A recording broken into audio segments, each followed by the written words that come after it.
Hola, bienvenidos a la sesión 5 de nuestro seminario. Esta se titula Las otras historias. En la sesión pasada trabajamos sobre la necesidad de historizar el conocimiento histórico, a fin de mostrar que las narraciones hegemónicas son discursos de poder, cuya veracidad lejos está de cualquier sentido de objetividad vinculado a cuestiones epistemológicas. Avanzamos en la identificación de la forma en que conocimientos que pasan por verdaderos debido a procesos de legitimación institucional son únicamente apreciaciones y construcciones históricas que pueden y deben ser analizadas bajo los parámetros del pensamiento crítico que la propia historia y las ciencias sociales en general plantean en su itinerario analítico. Fue el caso de los vocablos contenidos en el diccionario y las enciclopedias, como muestra de que los libros son tan solo papel y tinta, y el del Planisferio Mercator, que a pesar de que desde hace casi medio siglo fue demostrado como falaz y erróneo, continúa siendo utilizado en todos lados para construirnos la imagen en dos dimensiones del planeta que habitamos. En esta quinta sesión del seminario avanzaremos hacia la necesidad de reconocer la existencia, validez y legitimidad de otras historias, las no contadas, las desdeñadas y discriminadas por las narraciones hegemónicas. Esta reflexión es fundamental para repensar toda la compleja problematización que la enseñanza de la historia adquiere y, por ende, comprender que los temas al respecto no pueden circunscribirse a los que antaño eran las preocupaciones únicas o centrales, aquellas que se planteaban la urgencia y necesidad de hacer a la historia más divertida y entretenida, hasta las que se planteaban el diseño de estrategias para la mejor construcción de diversas categorías que tienen que ver con la ubicación espacio-temporal de los niños y jóvenes, sin detenerse en el análisis de los contenidos, pasando por las que urgían a limpiar de mentiras, mitos y errores a la historia escolar, a fin de enseñar una historia más verdadera y más real. Conocer la existencia de esas otras historias y comprender las razones de su ausencia en las narrativas hegemónicas nos ayudará también a explicarnos las razones por las cuales, en general, la historia escolar, que se refiere principalmente a cuestiones de índole política vinculada a la construcción de los estados-nación, es una historia militar, caudillista, heroica, masculina, estatal, etc. Esa historia les resulta ajena, alejada, aburrida, indiferente y prescindible a los niños y jóvenes, ya que para ellos es sumamente difícil, si no es que imposible, lograr visualizarse a sí mismos en ella. Es decir, identificar qué tiene que ver todos esos hechos tan lejanos en tiempo, en espacio y en protagonistas con su vida diaria cotidiana del aquí y el ahora. En fin, empecemos a diseccionar algunos de estos temas y problemas cruciales hoy en día. Curiosamente, hace apenas unos meses, escuché a una colega europea recordar su experiencia cuando en 1994, junto con muchos otros profesores, periodistas, escritores, militantes y demás miembros de la sociedad civil de diversas partes del mundo, llegó a Chiapas a trabajar en las comunidades zapatistas que se habían levantado en armas contra el Estado mexicano. Ella nos narró que durante una de las actividades educativas organizadas como parte de la agenda de apoyo, se encargó de explicar la teoría de la evolución de Darwin a los hombres y mujeres de la zona en la que estaban laborando. Los asistentes, indígenas de diversos grupos étnicos, escucharon atentamente su disertación. Al final, cuando se abrió la ronda para expresar comentarios y preguntas, uno de ellos pidió la palabra. Su intervención habría de simbrar por entero a la colega, tanto así que le significó el inicio de una reconversión política, filosófica y cultural de raíz, según nos platicó. Palabras más, palabras menos, lo que aquel hombre le dijo fue: me parece muy bien que usted descienda de los monos, pero aquí todos nosotros venimos del maíz. Así, simple y claro. En el video de la escritora nigeriana Chimamanda Adichie, que ustedes verán como parte de las actividades para esta sesión, ella narra la forma en que, a pesar de haber vivido toda su infancia y adolescencia en su país de origen, ella construyó una imagen de las sociedades africanas y de ella misma como nigeriana a partir de la imagen que aparece de esa parte del mundo en la literatura, las películas y otras expresiones culturales realizadas en Europa. Así, cuando empezó a escribir sus propios relatos, ella repetía aquellas construcciones europeas, a pesar de que con voltear la mirada hacia cualquier parte del lugar donde vivía, su mundo le mostraba que aquellas imágenes no correspondían a la realidad. Le llevó mucho tiempo y un gran esfuerzo intelectual ser capaz de identificar dicha manipulación basada en construcciones ideológicas venidas desde afuera sobre lo que ella y su sociedad eran. Pero le significó un esfuerzo aún mayor dejar a su vez de aplicarla para construir imágenes de otras sociedades que, como la suya, tampoco eran europeas. ¿Cómo podemos vincular ambos relatos? Creo que no requiere mayor esfuerzo encontrar el punto de unión entre la anécdota que les narré acerca de la experiencia de mi colega española sucedida en Chiapas hace ya casi 20 años, más de 20 años, y lo expuesto por la novelista nigeriana, cuyo video ustedes verán como parte de esta sesión. Ambos se refieren al hecho de que los conocimientos legitimados tanto de las ciencias naturales como de las ciencias sociales y específicamente de la historia, son construcciones discursivas que al historizarse, esto es, al aplicarse a sí mismas la metodología analítica propuesta por el pensamiento crítico, se exhiben tan solo como discursos ideológicos y políticos, esto es, expresiones de poder. La consolidación hegemónica de ciertos discursos atraviesa a lo largo y ancho nuestras convicciones culturales, dentro de las cuales las científicas y académicas no son la excepción. La historiografía es un buen modelo, pues en ella se presentan todas las argucias de las que los poderes echan mano para consolidar una visión del mundo, esto es, una exclusiva noción de lo que es verdad, la cual se presenta como universal y neutra, es decir, objetiva. Traigamos ahora a colación una muestra más, igualmente perturbadora, de la hegemonía académica que determina qué discursos y conocimientos merecen el apelativo de verdaderos y cuáles no, cuáles se les califica como falsos. Postular la existencia de una sola forma de acceder a la verdad, la cual se logra a través de un único método y por ende la consecuente eliminación de cualquier otro atributo positivo de otras formas de acercarse y explicar la realidad, es a todas luces un ejercicio netamente discriminatorio, racista y colonialista. Las explicaciones históricas sobre las raíces de la civilización occidental constituyen otro crudo ejemplo de la manera en que la historia se construye y modifica de acuerdo a los intereses del poder vigente. Martín Bernal, del libro del cual ustedes van a leer algunas páginas como parte de esta sesión,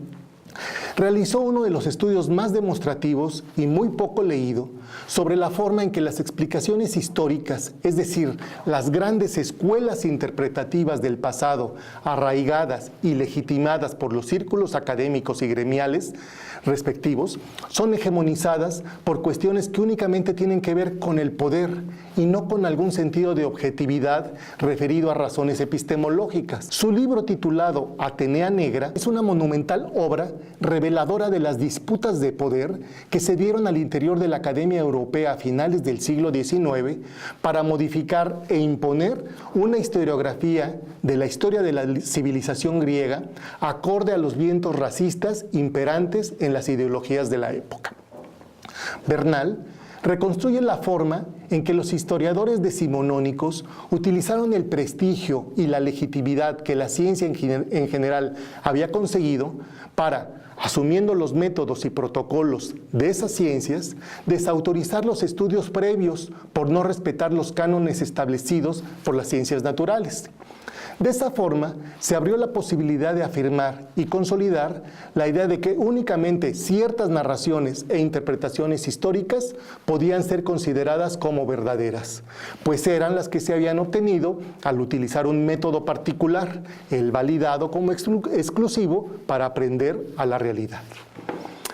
Atenea Negra desvela diáfanamente la manera en que las historiografías están muy lejos de poder ser consideradas objetivas, neutras y demás calificativos con los que la ciencia busca arropar a sus metodologías.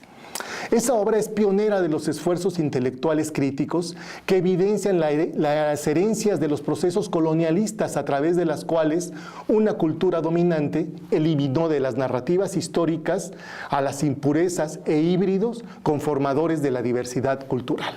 Podríamos continuar refiriendo ejemplos de estudios que se han abocado a hacer patente esa invisibilidad que cubre la construcción de los conocimientos sobre la otredad. Es el caso de los hermosos trabajos del profesor palestino Edward Said, Orientalismo y Cultura e Imperio,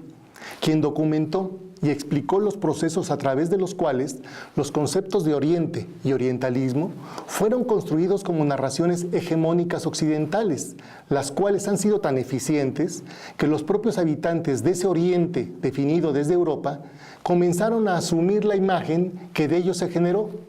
Tanto así que empezaron a construir una visión de su mismidad con aquellos criterios asignados desde afuera. La problematización de la construcción social del conocimiento es un ejercicio esencial que posibilita avanzar hacia nociones bastante más maleables sobre el sentido de la historia, sus utilidades, sus funciones, lo cual es necesario para poder afrontar los retos que la modernidad nos impone y a partir de ahí ser capaz de escribir otras historias nuevas, diferentes y diversas. En estas dos sesiones hemos visto tan solo algunos ejemplos de una enorme cantidad que podríamos haber traído a colación. Revisamos diccionarios, imágenes cartográficas, enciclopedias, literatura, trabajos académicos, historiografías, representaciones de sentido común, etc. Todos esos ejemplos son muestra de que el ejercicio crítico de historizar debe dirigirse al universo completo de las fuentes, tanto especializadas como de uso general, legitimadas por el poder académico-cultural, cuestión que, evidentemente, no es del agrado del mismo. Historizar las certidumbres no es fácil. Poner signos de interrogación sobre los conocimientos arraigados que han pasado por verdades absolutas durante siglos puede generar reacciones y sentimientos muy fuertes de desestabilidad intelectual y emocional incluso. Por ejemplo, la presentación y explicación de la razón de ser del planisferio Peters continúa provocando expresiones de asombro, incredulidad y desazón en el público que recién lo conoce, sin importar demasiado el nivel escolar que lo caracterice. Sin embargo, cuando el tema del planisferio colonialista, el Mercator, se aborda en ámbitos especializados, es posible percibir cierto desdén en algunos colegas que intentan minimizar la aportación que el análisis del significado político que la historización de la proyección Mercator y de la propuesta de Peters hacen a la discusión acerca de la obligación de problematizar el conocimiento social en general y de la historia en particular. El argumento más común esgrimido por quienes marcan su distancia del ejercicio analítico sobre la historicidad de ambas proyecciones cartográficas se refiere casi siempre a que el tema ya es de sobra conocido y por ende sería preferible avanzar hacia otras temáticas. Evidentemente, dicho argumento es falaz, cuestión que hemos podido atestiguar en los diversos foros donde hemos usado el tema como el elemento detonador de la discusión sobre la obligatoria y urgente necesidad de historizar todo, empezando por el mismísimo conocimiento histórico. Más bien, y es de honestidad académica reconocerlo, hemos constatado que la reacción frente al planisferio de Peters, la proyección Peters, tiene que ver en buena medida con la procedencia de los receptores.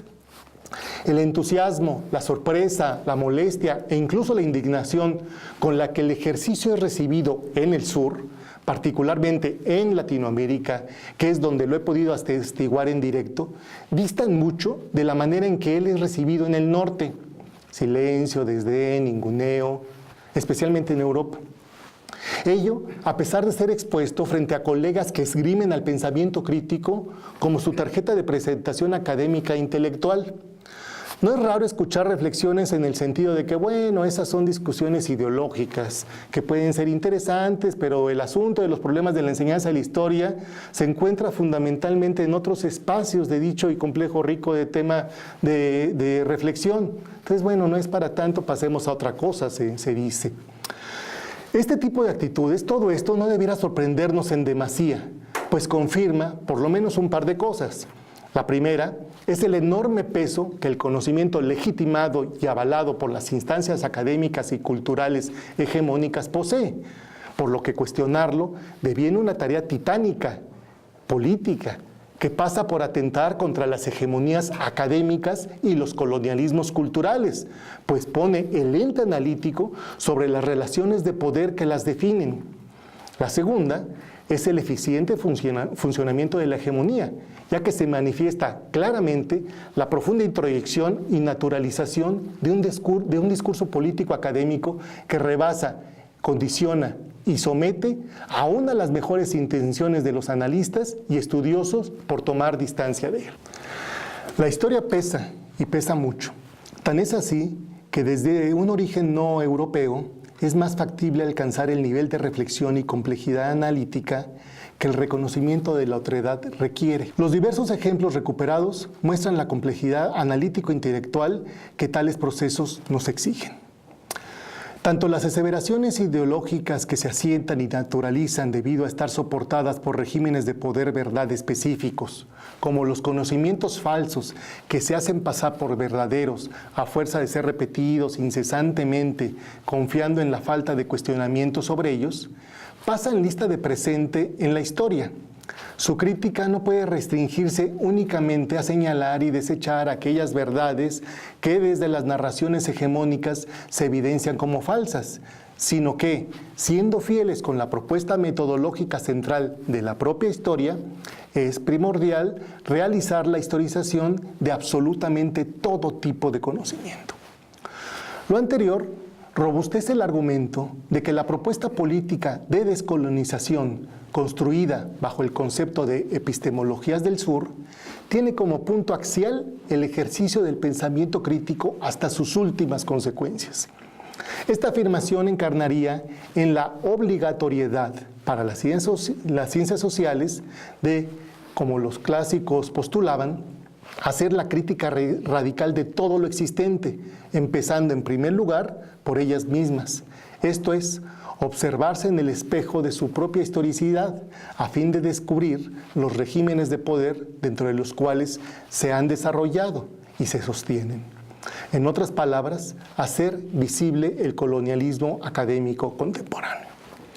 Solo de esa manera podremos avanzar en el reconocimiento, escritura y aprendizaje de esas otras historias donde los múltiples y diversos sujetos sociales son protagonistas de su propio devenir, dejando para la historia de la enseñanza de la disciplina aquella historia escolar que, al tener como objeto central explicar y justificar el surgimiento y consolidación de los estados nacionales, se caracterizaba por el tufo militarista, politicista, masculino, heroico, caudillesco, partiendo siempre desde los tiempos más alejados para paulatinamente acercarse al presente, siempre bajo la concepción de que las sociedades solo tienen solo un camino por el cual avanzar, vinculado a este camino a un futuro de progreso y desarrollo específico, definido por el crecimiento y consolidación del capitalismo.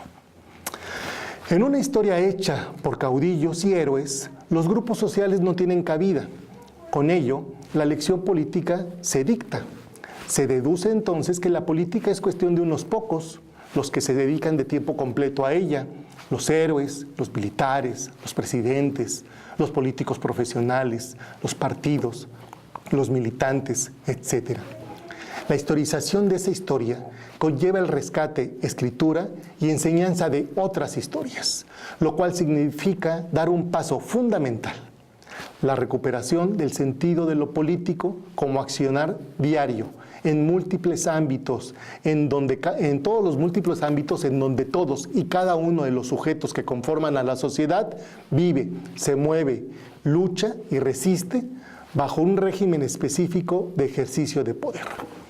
Por ello es que la noción de una historia donde los protagonistas sean los sujetos de a pie, los ciudadanos comunes, los hombres, las mujeres, los niños, los jóvenes, los ancianos, los diversos grupos sociales, las diversas comunidades culturales, etc., habrá de replantear de raíz no solamente los contenidos escolares en los que ella se concretaría dentro del sistema educativo, sino en primer lugar sus actuales funciones sociales, sus utilidades contemporáneas, las cuales se referirán a la urgencia de construir y consolidar una conciencia participativa de todos y cada uno como forma de escribir nuestra propia historia y así bosquejar nuestro futuro. Con esto terminamos esta sesión. Nos vemos en el foro para comentar y reflexionar sobre todo lo que aquí hemos dicho y sobre los contenidos de las fuentes de consulta propuestas. Muchas gracias.